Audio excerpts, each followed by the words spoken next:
Hello everybody, JGC Anime here, and welcome back to another video where today I'm going to be reviewing Sword Art Online Alicization. Personally, I have a lot to say about this season. Who knows how long this is actually going to go on for, because I do love to talk about this season since it's one of the ones I'd like to talk about the most, but let's just hop right into this. So yeah, let's see what we got. So, the basic story summary is this will contain spoilers from previous seasons of SAO, so if you want to save yourself from the spoilers, leave now and check out the playlist of different reviews if you want to, or if you've already watched the series, you can keep going ahead. But the story of this season is everyone in the group is all calm, like Kirito and Asuna and like everyone else, they're all just chilling, everyone's hanging out, and now Sinon is with them as well, and everything's just kind of cool. While Kirito is also working for this group called Wrath to test out a new type of device to help people or something like that. And right after spending some time with his friends, he and Asuna are attacked by somebody from season 2 who jams a poisonous, basically life-threatening, killing dart type thing into Kirito, making him nearly die. Only for Kirito to find himself in a new digital world that feels and looks and just everything seems super realistic and impossible to fake.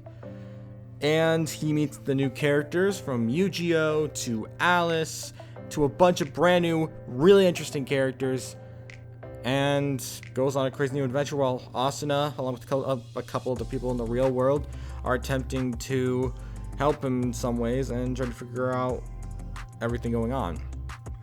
So, what I like about this show, there's too much that I want to say. I really like the story. I really like the characters. I really enjoyed a lot of the aspects, and I could rewatch this season multiple times. If I had to say something I disliked, though, it'd probably be that there are some weird bits of pacing, very little. The pacing for the most part is really well done, but there are some parts that I'm not a big fan of. I won't really say there were pacing issues, but like, while I loved the adventures of Kirito and Yu-Gi-Oh! In the digital world, when it came to Asuna's story and everyone else's in the real life world, it lacked a lot. I'll explain more in the spoiler section of this review, but overall, I just think that it lacked a lot of the like fun aspects I loved about the show when it came to how much fun it could be. So if I had to give some spoiler-free thoughts, I enjoyed this a lot, and I really think that it fit really well, and I did enjoy it a lot more than a lot of other seasons of SAO, even if the first time I watched it, for the first episode, I did kind of skim through it a bit at the start, because I was just like, I don't know these people, why should I care about them? Did I miss something? And I got super confused by it, which I'll explain in the spoiler section. So, speaking of which, we're about to hop right into that. I'm going to count down from 5, but first, here's the timestamp to when the spoiler section's over, which is probably going to be a while, because I have a lot of plans to talk about this. And yeah, I'm going to count down from 5. 5, 4, 3, 2, 1. So, there's so much to talk about. I loved the chemistry between Yu-Gi-Oh! And Kirito. Like, they were amazing together. And I'm just going to say it, Yu-Gi-Oh! Has become my favorite character this season. Although next season, or like, not next season, the end of this season was not great for him. Not like bad as in story-wise, but like, Yu-Gi-Oh! Dies. He dies right at the end of the season, and I thought he's gonna come back, right? When it clarified, no, he's gone. I was legitimately almost crying because I loved his character so freaking much. I did not want to see him go, and I was right along with Kirito. I was tearing up, ready to cry, but the sad part is I can't cry to anime or any TV show because I just can't feel emotions from anime other than like tearing up and all. And it's just so frustrating because I really wanted to cry at Yu-Gi-Oh's death so much. Yeah, I loved his character. And he had grown so much from the point where he first started off as like a lone woodcutter, met Kirito, managed to chop down a giant tree that he was supposed to for years. And then after that, he became a swordsman. And when he did, he journeyed with Kirito to like a capital city, and they became like strong, powerful knight type people. And then literally one of my favorite stories in this entire show has got to be one of the most terrifying for Alicization.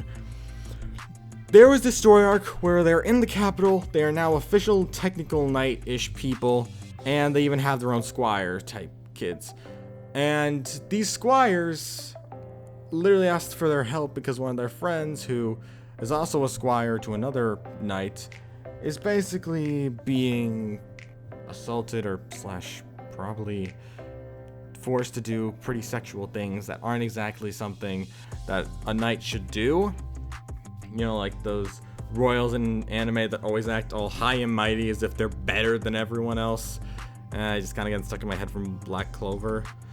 But overall, the whole story arc terrified me, but I loved it because I got to see Yu-Gi-Oh kick some butt, and Kirito also kicked some butt, and it was generally like, I'm actually kind of shocked with this season. This season was when things changed. They apparently got a lot of new stuff set up because it was much gorier, it was much more heavy, there was a lot more to it, a lot more intensity, a more consistent story, and everything about it was just so freaking good. And oh my gosh, it was, I wanted to just keep describing how good it is. The only part I really hated about Alicization would definitely be the gesture character. I think it's Judelkin or something. Oh my gosh, I freaking hated him so much. From his introduction to everything about him, I hated him so freaking much. I was so happy when he died. I was so freaking happy when he died. And there was a lot of moments I laughed when I shouldn't have laughed, like how Kirito, Yu-Gi-Oh, and Alice literally had to fight the administrator, who apparently is not really into wearing clothes because she's naked the entire battle, just censored for purposes, which I don't mind because, again, I would not want to see someone naked battling. It's really awkward. But overall, the fights in this are definitely my favorite part of the whole show. While the fights themselves aren't that impactful when watching a couple times over, like on their own, if you rewatch the entire season, the action is so freaking good. Like, you know what builds up to it, you know what's intense about it, and it's so freaking good. I loved it. I freaking loved it. The action in this season was beautiful. The animation itself was amazing. I love the animation in this thing. It was amazing. And the stories were really good, other than Asuna's story, where basically what happens is, once they take Kirito away to put him into this digital world to save his brain, so that way they can help his body recover while his brain's off somewhere else, Asuna needs to figure out where Kirito went, and so she enlists the help of someone else, and she ends up on the ship that Kirito is on, and yeah, it's not the most, like, interesting story, and anytime we cut back to Asuna, I'm just like, oh, we're back to this. Like, I just did not care for Asuna or any of the others in this story. Even Klein wasn't that interesting. Klein, once again, barely got any screen time, and over it all, it just, oh, man. I really didn't care for the original cast. As for the new cast, I love the new cast. Alice is interesting with how, like, her whole body has been taken over by someone else who didn't know it. And that Alice, at the very end of the season, they have to accept that the Alice that Yu-Gi-Oh and Kirito knew was gone, and it's just this Alice. Alice, since this is 20 or something. And basically, after Yu-Gi-Oh dies, it's really sad because one of his lines is, I have to die, otherwise we'd fight over Alice. Me for the Alice we knew, and you for Alice, Alicization 20 or something like that, and it was just, oh my lord, why did Yu-Gi-Oh have to die? I am so upset at that. Yu-Gi-Oh was my favorite. I know I keep talking about how much I love Yu-Gi-Oh's character, but he was just so good. I loved his character so much. Not loved as in like that type of love. Trust me, I am a straight person. But loved as in I love the character development from the character. Alice's development was amazing too. Like how the way she resolved her issues with Kirito. They were in a life-to-death situation where they were stuck hanging on the edge of a building and they had to climb back up. And it was so good. My lord. Oh my gosh. I'm talking a lot about the second half, but in the first half was really good too. Like after Kirito and Yu-Gi-Oh managed to cut down this tree that's been chopped out for almost 300-400 maybe more years, they managed to finally do it, and after Yu-Gi-Oh and Kirito leave, now both of them are swordsmen, they go to the capital, and including the story arc where they took down the fancy rich kids who tried to, actually in that story arc, the rich kids, after Kirito and Yu-Gi-Oh try to stop them, they disagree, but then what happens is that those two rich kids, like, tie up the two, like, apprentices of Kirito and Yu-Gi-Oh and are about to rape them. So, Yu-Gi-Oh just runs in there, defies his coding, and his eye explodes, and then he just slices the guy's arm freaking off, and that was just so, like, epic, scary, and amazing at the same freaking time. And then after that, Kirito just comes in and chops off both the arms of the other guy, and oh my gosh, it is just so freaking crazy. And I both love that story and hate that story at the same time, because rape is not a good subject. It is such a terrifying subject. And yet, it has to be spoken of. It happens. And you can't, like, pretend it doesn't exist. It happens. Even if you don't want it to happen, it happens. And the show reflects that with how these characters grow. And, oh my lord, it was executed so well.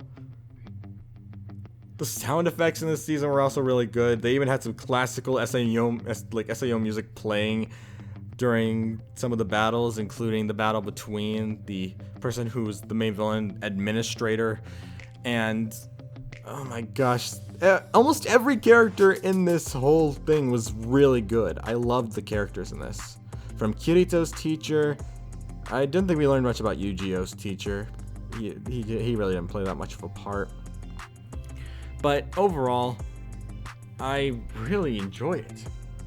But if we're also going to move on, that was actually the whole rape thing was actually the thing that got Kirito and Yu-Gi-Oh in trouble, because they basically messed with the taboo index, which is something set up by Administrator to punish those who disobeyed it, which they both did to protect their squires or apprentices. I keep saying apprentices, it's apprentices. But because of that, they end up meeting Alicization 20, I believe it's... No, wait, that's 20. It's Alicization 30. Oh my lord, I've been saying Alicization 20 this entire time. It's Alicization 30. My bad. I am so sorry for all those heavy SAO fans out there who are just like, dude, you've been saying the wrong name! But, oh my lord. Just, when they meet her, Yu-Gi-Oh's just immediately like, Alice? And she's just like, I don't even know who you are. Stay the F away from me, bruh. It was, oh my lord. So freaking good. Honestly, I was not even expecting for Alice to appear. I thought maybe she was going to end up as a prisoner and they were going to be taken to her and all that, but I was not expecting her to be a brainwashed soldier. My lord. And yeah, a few other things do happen, like Kirito is trying to plant some flowers to give to his teacher because they were her favorites, and because of that, he wanted to do something that was normally impossible. And then those rich, spoiled kids, probably they're rich and spoiled, just destroyed the flowers only for, I'm not sure if it was Cardinal or Administrator who helped him. I'll probably figure that out if I read the light novels or manga, which I plan to do eventually, because as of recently, I am reading the SAO and like mangas and light novels. I am reading them, and I have seen a few things that the light novels and manga did better. Mainly the light novels did better than the anime did. I am noticing some things, but moving past that, overall, it was still really fun. I thought the development of Yu-Gi-Oh! And Kirito was well paced, and Kirito's battle against Administrator was amazing too, and I just keep wandering off way too far ahead, but moving on past the whole story arc of Kirito and Yu-Gi-Oh! At a Knights Academy, which takes place for the main point of Season 3, which is Alicization's first half. That's where that takes place. We're moving on to the second half, where Kirito and Yu-Gi-Oh! Are now in a prison-type place, which is actually the tower where Administrator and all the knights are. And Kirito and Yu-Gi-Oh! Managed to escape. And now they're climbing up the tower to get to Administrator. And a bunch of really exciting, thrilling shenanigans ensue. Kirito manages to outsmart these two, like, a kid assassin type people that are meant to be knights, who think they have him and Yu-Gi-Oh! Cornered, which is really cool. And Kirito and Yu-Gi-Oh! Both take down a lot of other people, and it's just one of the most epic fight scenes in the show's season. Has probably got to be the fight between Yu-Gi-Oh! And the man Alice refers to as her uncle, even though he's not her uncle. And that fight is just really epic. I really enjoyed it. It's probably my second favorite fight of the entire season.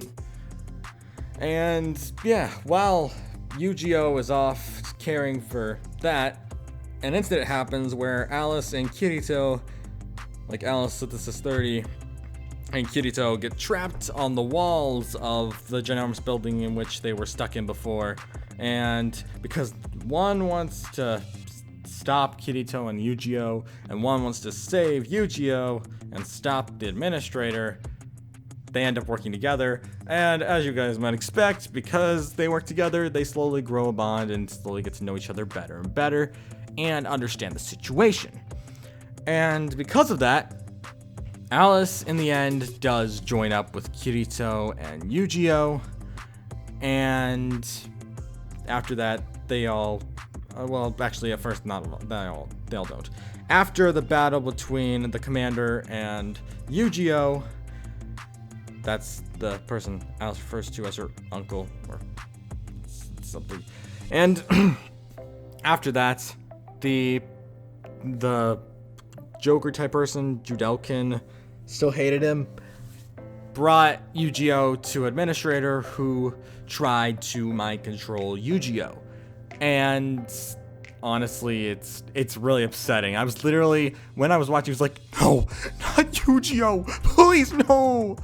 And I was so upset. And then Kirito had to fight Yu-Gi-Oh! And it was so freaking upsetting, because I didn't like seeing them fight. But in the end, Yu-Gi-Oh! Just managed to hold them back for a bit, as he managed to snap out of it and like gain some ground against Administrator.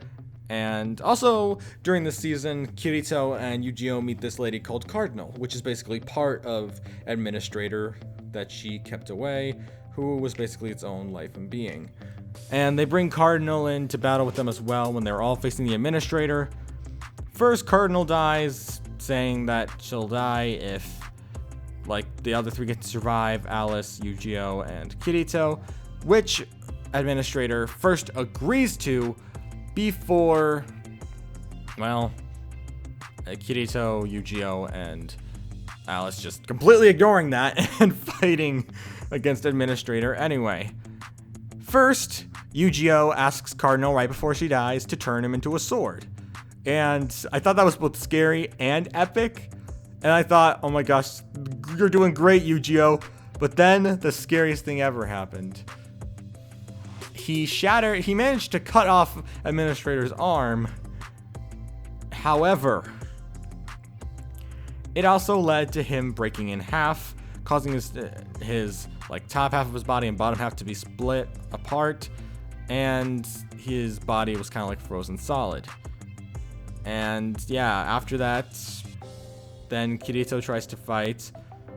Oh yeah, also Judelkin dies during all this. So not technically, he doesn't technically die till a little bit later on, but when he looks like he dies, I was quite happy.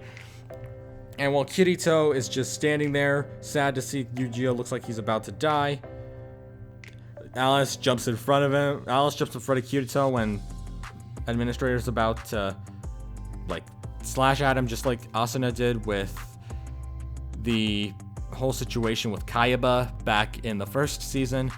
But this time, unlike last time, Kirito stood up and managed to deflect it. And then he ended up taking a now red version of the broken sword of Yu-Gi-Oh, as Yu-Gi-Oh gave him some kind of like special ability type thing, and became dual wielding Kirito again. And my lord, was it epic! Definitely my favorite fight scene in the entire season has got to be Kirito versus Administrator. I loved that fight.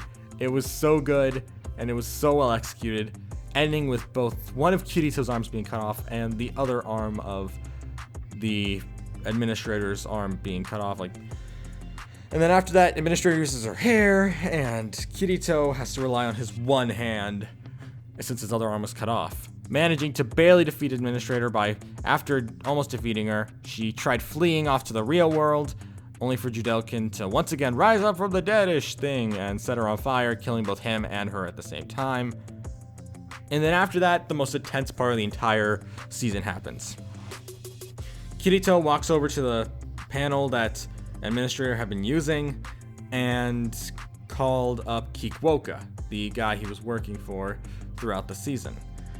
And right at that, where a flash of light just like came coming down, and Kirito, suddenly his whole Fluctlight, which is his soul, just seems to be disrupted, and then the season just ends on a cut to black, and then the outro plays.